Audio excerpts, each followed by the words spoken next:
Fiang, spotted na kasama si JM pagkatapos ng Christmas tree lighting event.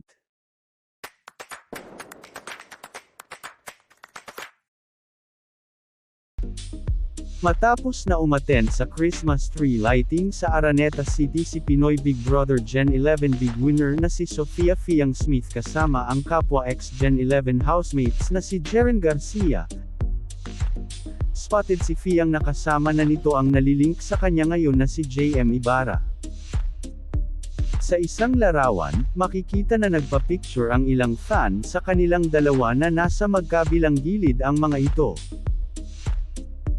Sa isang kuhang video naman ng ilang fan, makikita na tila sinundo ito ni JM at sinamahan ito pauwi.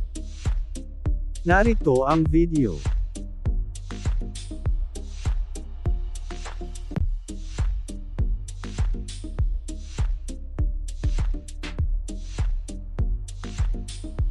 After work pumunta ng kafe kasama ang kanyang bal, literal na sa maingay na mundo ikaw ang pahinga.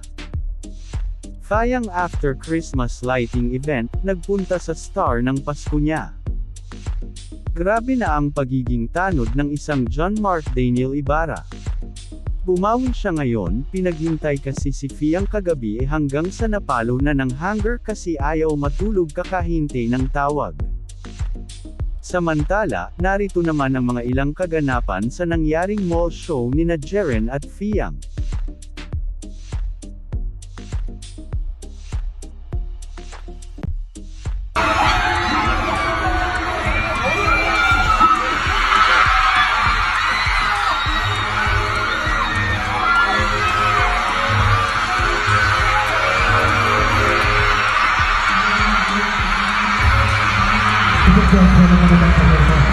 Meron pang mensahe para sa iyo mga fans. Always remember you did.